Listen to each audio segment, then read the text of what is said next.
मैं एक अपेक्षाकृत छोटी सुरक्षा कंपनी के लिए काम करता था। ये एक शांत काम था, ज्यादातर खाली इमारतों में बैठकर यह सुनिश्चित करना कि सब कुछ सुरक्षित है। मेरा नाम टॉम है और मैं ये काम कुछ वर्षों से कर रहा हूँ, लेकिन एक रात है जिसे मैं कभी नहीं भूलूंगा। यह अक्टूबर की ठंडी शाम थी जब मुझे शहर के बाहरी इलाके में एक पुराने परित्यक्त अस्पताल की निगरानी का काम सौंपा गया। जैसे ही मैं वहां पहुंचा, उस जगह ने मुझे अजीब सा एहसास दिलाया। खिड़कियां टूटी हुई थीं और हवा खाली गलियारों में से गूंज रही थी, लेकिन मुझे पैसे की जरूरत थी, इसलिए मैंने साहस जुटाया और काम पर लग गया। जैसे जैसे सूरज डूबा और अंधेरा इमारत पर छा गया, मुझे बेचैनी का एहसास हुआ। मैंने उसे झाड़ने की कोशिश की, खुद को याद दिलाते हुए कि यह सिर्फ एक पुरानी इमारत है, डरने की कोई बात नहीं है। लेकिन अंदर से मुझे पता था कि उस जगह के बारे में कुछ गड़बड़ था। मैंने अपनी गश्त लगाई, अस्पताल के हर कोने की जांच की, ये सुनिश्चित करते हुए कि कोई अंदर न घुसा हो। सब कुछ सामान्य लग रहा था जब तक कि मैं बेसमेंट नहीं पहुंचा। वहां की हवा भारी और सीलन भरी थी, और जब मैं सीढ़ियां नीचे उतर रहा था तो मुझे अपनी गर्दन के बाल खड़े होते हुए महसूस हुए। बेसमेंट अंधेरा था, मेरी टॉर्च की धुंधली रोशनी से मुश्किल से ही रोशन हो रहा था। मैंने चारों ओर चमकाया, अपने आसपास को समझने की कोशिश की, जब मैंने एक आवाज सुनी जिसने मेरे रोंगटे खड़े कर दी। ये एक नीची गहरी गरज थी जो कहीं अंधेरे से आ रही थी। मैं जम गया, मेरा दिल मेरे सीने में धड़क रहा था। मैंने खुद को यकीन दिलाने की कोशिश की कि यह सिर्फ मेरी कल्पना है, लेकिन फिर मैंने इसे फिर से सुना, इस बार और करीब से। मुझे पता था कि मुझे वहां से निकलना है, लेकिन मेरे पैर मानो फर्श से चिपके हुए थे। मैं धीरे धीरे पीछे हटने लगा, मेरी टॉर्च मेरे हाथ में कांप रही थी। तभी मैंने उसे देखा, अंधेरों में से मुझ पर घूरती हुई दो चमकती आंखें। मैंने एक चीख निकाली और दौड़ने के लिए मुड़ा, लेकिन कुछ ने मेरे टखने को पकड़ लिया, जिससे मैं जमीन पर गिर पड़ा। मैं वहां से भागने के लिए तड़प तड़प कर कोशिश कर रहा था। जो भी मुझे फंसा रहा था उसके खिलाफ पैर मार रहा था और उछल रहा था, लेकिन सब व्यर्थ था। जो भी यह था वो बहुत शक्तिशाली था, मुझे अंधेरे में और गहराई में खींच रहा था। मैंने अपनी पूरी ताकत से इसके खिलाफ लड़ाई की, पर यह जैसे किसी छाया से लड़ने की कोशिश कर रहा था। जैसे ही मुझे लगा कि मैं अब और सहन नहीं कर सकता, अचानक उसकी पकड़ ढीली पड़ गई और मैं उठ खड़ा हुआ, सीढ़ियों की ओर दौड़ते हुए बेसमेंट से बाहर निकल गया। मैं तब तक नहीं रुका जब तक मैं बाहर नहीं चला गया, हांफते हुए और पसीने से तरबतर। मैंने पीछे मुद्दाकर अस्पताल की ओर देखा, ये उम्मीद करते हुए कि जिसने भी मुझ पर हमला किया था वो मेरे पीछे दौड़ा आ रहा होगा। लेकिन वहां कुछ नहीं था, बस रात के आसमान के खिलाफ इमारत की काली परछाई। मैं सिर से पैर तक कांपते हुए अपनी कार तक लड़खड़ाते हुए पहुंचा। मुझे नहीं पता था कि मैंने वहां नीचे क्या देखा था, लेकिन मुझे एक बात पक्की पता थी, मैं कभी वापस नहीं जाना चाहता था। अगले दिन मैंने अपनी नौकरी छोड़ दी। अपने बॉस से कहा मुझे सुरक्षा के काम से ब्रेक चाहिए, लेकिन अंदर से मुझे असली वजह पता थी। मैं उस पुराने अस्पताल की परछाइयों में छुपे डरावने चीजों से डरा हुआ था। आज तक मुझे उस रात के बारे में बुरे सपने आते हैं, और हर बार जब मैं अपनी आंखें बंद करता हूं, मैं अब भी उस गहरी गड़गड़ाहट को अंधेरे में गूंजते हुए सुन सकता हूं, जो यह याद दिलाता है कि डरावनी चीजें बस नजर के बाहर ही छुपी होती हैं। कुछ वर्षों पहले मैं घर पर अकेला था और शांति की दुर्लभ रात का आनंद ले रहा था। मेरे माता पिता डिनर डेट पर गए थे और मेरे भाई बहन कॉलेज में थे। मैं अपनी पसंदीदा टीवी शो को बैक टू बैक देखने और कुछ पसंदीदा स्नैक्स का आनंद लेने के लिए उत्सुक था। जैसे ही मैं सोफे पर बैठा, मुझे महसूस हुआ कि घर अजीब तरह से शांत था। पुराने लकड़ी के फर्श की चरमराहट और कराहें सामान्य से अधिक तेज सुनाई दे रही थीं, और बाहर की हवा अजीब धुनें फुसफुसा रही थी। मैंने चिंता की भावना को झटकने की कोशिश की, अपने आप से कहा कि यह सिर्फ मेरी कल्पना थी जो मुझ पर चालें चल रही थी। लेकिन जैसे जैसे रात बढ़ती गई, अजीब आवाजें और अधिक तेज और लगातार होती गईं। मैंने अपने कमरे के बाहर कदमों की आवाज सुनी और किसी के रसोई में कुछ तलाशने की आवाज। मैंने खुद से कहा कि यह सिर्फ घर के बैठ जाने का प्रभाव होगा, लेकिन अंदर से मुझे पता था कि कुछ गड़बड़ है। मैंने जांच करने का फैसला किया। मेरा दिल उत्सुकता से धड़क रहा था। मैं धीरे धीरे सोफे से उठा और रसोई की ओर बढ़ा। मेरी सभी इंद्रियां सतर्क थीं। जैसे ही मैं रसोई में प्रवेश किया, मुझे एक अस्थिर करने वाला दृश्य देखने को मिला। लाइट्स चालू थीं और कमरा साफ सुथरा था, लेकिन हवा में एक बेचैनी का एहसास था। अचानक मैंने अपने कान में एक हल्की फुसफुसाहट सुनी। ये एक मुलायम खुरदुरी आवाज थी और ये चारों ओर से आ रही प्रतीत हो रही थी। मैं घूम गया, लेकिन वहां कोई नहीं था। आवाज और जोरदार हो गई, अधिक तात्कालिक, और मैं शब्द सुन सकता था, जितनी जल्दी हो सके बाहर निकल जाओ। तब मुझे पता था कि मुझे जल्दी से काम करना होगा। मैंने तुरंत अपना फोन उठाया और मुख्य दरवाजे की ओर दौड़ पड़ा। लेकिन जैसे ही मैंने हैंडल की तरफ हाथ बढ़ाया, मुझे एहसास हुआ कि यह बंद है। मैं फंस गया था। फुसफुसाहट तेज और खतरनाक हो गई थी और मुझे जल्दी सोचने की जरूरत थी। मैं वापस लिविंग रूम की तरफ दौड़ा और पास के एक फूलदान को पकड़ लिया। अगर जरूरी हो तो अपनी रक्षा करने के लिए तैयार था। जैसे ही मैं वहां खौफ के मारे जड़वत खड़ा था, मैंने हॉलवे से कदमों की आवाज सुनी। वे भारी और एकदम जानबूझकर किए गए थे और ऐसा लग रहा था कि वे पास आ रहे थे। मैंने घड़े को उठाया, मारने के लिए तैयार था, लेकिन जब आकृति कमरे में प्रवेश की तो मैंने देखा कि वह वैसा नहीं था जैसा मैंने सोचा था। वह एक महिला थी, लंबी और दुबली पतली, लंबे चांदी जैसे बाल और आंखें जो मेरी आत्मा में झांक रही थीं। उसने एक लंबा सफेद गाउन पहना हुआ था और वह एक धीमी, जानबूझकर की गई गति से चल रही थी। जैसे ही वह मेरे पास आई, मुझे अपने रीढ़ में एक सिहरन सी महसूस हुई। तुम कौन हो? मैंने पूछा, अपनी आवाज स्थिर रखने की कोशिश करते हुए। उसने जवाब नहीं दिया, बल्कि उसने एक हड्डीदार हाथ आगे बढ़ाया और मेरे चेहरे को छू लिया। मैंने अपने शरीर के जरिए एक बिजली दौड़ती महसूस की और अचानक मैं अतीत की छवियों से भर गया। मैंने एक परिवार देखा, खुश और हंसता हुआ, लेकिन साथ ही एक त्रासदी, एक नुकसान जिसने उन्हें सबको घेर लिया। मैंने देखा कि वह महिला उसी जगह खड़ी थी, उसकी आंखों में एक गहरी उदासी थी। जैसे ही दृश्य मिट गए, मुझे एहसास हुआ कि वह महिला हमारे घर में दशकों से फंसी एक आत्मा थी और मुझे पता था कि मुझे उसे शांति खोजने में मदद करनी होगी। नए सिरे से साहस के साथ मैंने उसका हाथ थाम लिया। हम दोनों घर के अंदर चले, उन रहस्यों और यादों को उजागर करते हुए जो वर्षों से छिपे हुए थे। जैसे ही हम मुख्य द्वार पर पहुंचे, मुझे पता था कि उसे विदा करने का समय आ गया है। मैंने दरवाजा खोला और वह रात में गायब हो गई। उसकी आंखें आखिरकार शांति में थीं। जब मैं वहां खड़ा था, मुझ पर राहत की भावना छा गई। मुझे पता था कि मैं इस रात को कभी नहीं भूलूंगा। मैंने अपने डर का सामना किया और एक खोई हुई आत्मा को शांति पाने में मदद की, और मैं जानता था कि इसके लिए मैं हमेशा आभारी रहूंगा। यह मेरे साथ पिछली गर्मियों में हुआ था, जब मैं छुट्टियों के दौरान अपने माता पिता के घर पर वापस आया था। मैंने अभी अभी कॉलेज खत्म किया था और एक आरामदायक छुट्टी की प्रतीक्षा कर रहा था। मेरे माता पिता का घर एक शांत पड़ोस में है, जहां लंबे पेड़ हैं जो रात में लंबी परछाइयां डालते हैं। ये एक आरामदायक जगह है, लेकिन जब आप रात में अकेले होते हैं तो ये थोड़ा डरावना महसूस कर सकता है। ये लगभग 3 बजे रात का समय था और मैं अपने कमरे में बैठा फोन पर स्क्रॉल कर रहा था। देर रात होने के बावजूद मैं पूरी तरह से जाग रहा था। अचानक मेरा फोन बजा और स्क्रीन पर मेरी बहन का नाम दिखाई दिया। ये थोड़ा अजीब था क्योंकि उसका कमरा सिर्फ मेरे कमरे के पास ही था और वह सीधे आकर मुझसे बात कर सकती थी। फिर भी मैंने फोन उठा लिया और जैसे ही मैंने हेलो कहा, कॉल कट गई। मैंने सोचा शायद उसने गलती से फोन काट दिया होगा, इसलिए मैं बिस्तर से उठकर उसके कमरे की ओर चल पड़ा। जैसे ही मैं उसके दरवाजे पर पहुंचा, मैंने उसकी चीख सुनी। वो जोर से डरावनी चीख थी और उसने मेरी रीढ़ में सिहरन दौड़ा दी। मैंने जल्दी से दरवाजा खोला और अंदर दौड़ गया। वो बिस्तर पर बैठी हुई थी, उसकी आंखें डर से चौड़ी हो गई थीं और उसका चेहरा पीला था। मैंने उससे पूछा कि क्या गलत है, और उसने कमरे के कोने की तरफ इशारा किया। उसका हाथ कांप रहा था। मैंने उधर देखा, लेकिन वहां कोई नहीं था।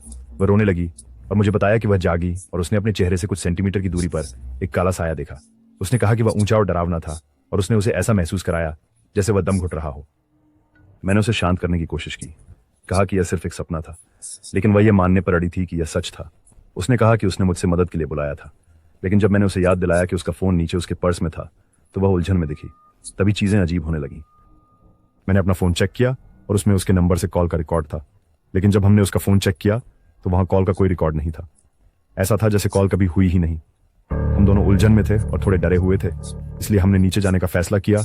और जब हम रसोई में बैठे थे तो मुझे ऐसा लग रहा था कि कुछ गड़बड़ है। घर शांत था, लेकिन मुझे ऊपर से किसी के चलने जैसी आवाजें सुनाई दे रही थी। मैंने खुद को समझाने की कोशिश की कि यह सिर्फ पुराना घर था जो अपनी जगह पर बैठ रहा था, लेकिन अंदर से मुझे पता था कि यह कुछ और था। हम कुछ और घंटों तक जागते रहे, जो हुआ उसे समझने की कोशिश कर रहे थे, लेकिन जितना हम बात करते गए उतने ही उलझन में पड़ते गए। ऐसा था जैसे हम एक अधूरी पहेली सुलझाने की कोशिश कर रहे थे। अंततः हम वापस बिस्तर पर चले गए, लेकिन मुझे नींद नहीं आ रही थी। मैं अपनी बहन द्वारा देखी गई उस काली छाया और उसके फोन से गायब हो चुकी रहस्यमय कॉल के बारे में सोचता रहा। मुझे लगने लगा जैसे हमें कोई देख रहा है, जैसे अंधेरे में कोई छिपा हुआ अपनी मौके का इंतजार कर रहा है। अगले दिन हमने अपने माता पिता को जो हुआ था बताया, लेकिन उन्होंने इसे मामूली बात कहकर टाल दिया, ये कहते हुए कि शायद ये किसी शरारती कॉलर या एक बुरा सपना था। लेकिन मुझे पता था कि मैंने क्या देखा था, और मुझे पता था कि मेरी बहन ने क्या अनुभव किया था। यह वास्तविक था और भयावह था। उस रात के बाद मैंने घर के आसपास अजीब चीजें देखनी शुरू की। दरवाजे अपने आप बंद हो जाते थे और रात में मुझे गलियारे में कदमों की आहट सुनाई देती थी। मैंने खुद को समझाने की कोशिश की कि यह सिर्फ हवा थी या मेरी कल्पना, लेकिन अंदर से मैं जानता था कि यह कुछ और था। मुझे ऐसा महसूस होने लगा जैसे मैं एक हॉरर फिल्म में रह रहा हूं, और मुझे नहीं पता था कि इससे कैसे बचूं। मैं एक कभी न खत्म होने वाले डरावने सपने में फंसा हुआ था और मुझे नहीं पता था कि जागूं कैसे। एक रात मैंने जांच करने का फैसला किया। मैंने एक टॉर्च ली और घर को ऊपर से नीचे तक खोजना शुरू कर दिया। मैंने हर कमरे, हर अलमारी और हर कोने में देखा, लेकिन मैं कुछ भी असामान्य नहीं खोज सका। लेकिन जैसे ही मैं हार मानने वाला था, मैंने अपने कान में एक धीमी फुसफुसाहट सुनी। ये एक हल्की और खुरदरी आवाज थी और ऐसा लग रहा था कि हर तरफ से आ रही है। जब तक मौका है बाहर निकल जाओ, उसने कहा। मैं घूमकर देखने लगा, लेकिन वहां कोई नहीं था। आवाज खुद दीवारों से आ रही थी और इसने मेरी रीढ़ में सिहरन पैदा कर दी। तब मुझे पता चला कि मुझे तुरंत घर से बाहर निकलना होगा। मैं अपने कमरे में भागा, अपना बैग उठाया और पैकिंग शुरू कर दी। मेरी बहन ने मुझे देखा और पूछा कि मैं क्या कर रहा था, और मैंने उसे बताया कि हमें वहां से निकलना होगा। वह डरी हुई दिख रही थी, लेकिन उसने बहस नहीं की। हमने जल्दी से अपना सामान पैक किया और घर छोड़ दिया। पीछे मुड़कर नहीं देखा। हम कभी उस घर लौट कर नहीं गए और हमने उस गर्मी में जो हुआ उसके बारे में कभी बात नहीं की। लेकिन मुझे पता है, मैं उस डर को कभी नहीं भूलूंगा और उस एहसास को। मैं कुछ साल पहले सिटी हॉल में एक सुरक्षा गार्ड के रूप में काम करता था। ये एक शांत नौकरी थी जिसमें थोड़ी बहुत ही उत्तेजना थी, लेकिन फिर एक नियति रात सब कुछ बदल गया। मेरी ड्यूटी का हिस्सा था कि मुझे पूरी इमारत का गश्त करना होता था, जिसमें बेसमेंट के परित्यक्त जेल सेल शामिल थे। उन्हें वर्षों से इस्तेमाल नहीं किया गया था, लेकिन फिर भी यह मेरी जिम्मेदारी थी कि मैं उन्हें नियमित रूप से किसी अवैध घुसपैठियों के लिए जांचूं। यह शायद मेरे अकेले गश्त करने का दूसरा मौका था जब चीजें अजीब होने लगीं। मैं पुरानी जेल की होल्डिंग कोशिकाओं की ओर बढ़ा, हाथ में टॉर्च लिए हुए। गलियारा लंबा और संकरा था, लगभग 6 मीटर चौड़ा और 100 मीटर लंबा। दोनों तरफ कोशिकाएं थीं। केवल छत से लटके बल्बों से रोशनी आ रही थी, जो दीवारों पर झिलमिलाते साएं डाल रही थी। जैसे ही मैं चौथे स्तंभ के सेल के पास से गुजरा, अचानक लाइट चली गई। मैं अंधेरे में डूब गया और मेरा दिल तेजी से धड़कने लगा। मैंने अपनी फ्लैशलाइट चालू की और लाइट स्विच की तरफ वापस चलने लगा। मेरी बीम दीवारों पर नाच रही थी। जब मैं स्विच ऑन करने ही वाला था तो लाइट फिर से जल उठी। मैंने सोचा, यह अजीब है, मैं यहां से बाहर जा रहा हूं। लेकिन मुझे पता था कि मुझे अपनी गश्त पूरी करनी होगी। मैं तेजी से चलने लगा, हर कोशिका को जल्दी से जांचते हुए गुजरा। लेकिन जब मैं लगभग आधे गलियारे पर था तो फिर से लाइट चली गई। इस बार मैंने 2 कोशिकाओं के बंद होने की आवाज सुनी। ध्वनि गली में गूंज रही थी। मैंने बिल्कुल भी देरी नहीं की। मैं जितनी तेज दौड़ सकता था दौड़ा। मेरी टॉर्च की किरण दीवारों पर टकराते हुए चमक रही थी, जैसे मैं गली के दूसरे छोर की ओर दौड़ा। मैं सीढ़ियों तक पहुंचा और एक समय में 2-2 कदम चढ़ा। मेरा दिल जोर जोर से धड़क रहा था। मैं सीढ़ियों के ऊपर दरवाजा धक्का देकर खोला और अपने पीछे जोर से बंद कर दिया। उस पर टिककर अपनी सांस सहेजने की कोशिश की। मैं सिटी हॉल के मुख्य लॉबी में था और यह लोगों से भरा हुआ था, लेकिन मुझे कोई परवाह नहीं थी। मैं बस उन कोठरियों से जितनी दूर हो सकूं उतनी दूर जाना चाहता था। मैं अपनी कार्यस्थल की ओर बढ़ा। मेरे हाथ कांप रहे थे जब मैंने खुद को शांत करने की कोशिश की। मैंने अपने पर्यवेक्षक को फोन किया और पूछा कि क्या कोई विद्युत समस्या रिपोर्ट की गई है। उसने न कहा और मुझे पता था कि मुझे उसे बताना होगा कि क्या हुआ था। लेकिन जब मैंने समझाने की कोशिश की तो शब्द मेरे गले में अटक गए। मैं अगले 2 घंटे अपने वर्क स्टेशन पर ही फंसा रहा। मेरे दिमाग में उन अजीब घटनाओं के संभावित कारण को लेकर विचारों का दौड़ना था। मैं सशंकित था, लगातार अपने कंधे के ऊपर देख रहा था, अपेक्षा करता था कि कुछ मेरे ऊपर आपट डिड़ेगा। और जब मेरी शिफ्ट अंततः समाप्त हुई, मैं वहां से जितनी जल्दी हो सका बाहर निकल गया। मैं फिर कभी उन कोठरियों में नहीं गया। मुझे ऐसा लगता था कि वहां कुछ मेरा इंतजार कर रहा है, और मैं जानता था कि मैं उस रात का डर कभी नहीं भूलूंगा, अंधेरे और बंद होती कोठरियों से भागते हुए। उस दिन से मैंने सुनिश्चित किया कि किसी भी कीमत पर तहखाने से बचूं।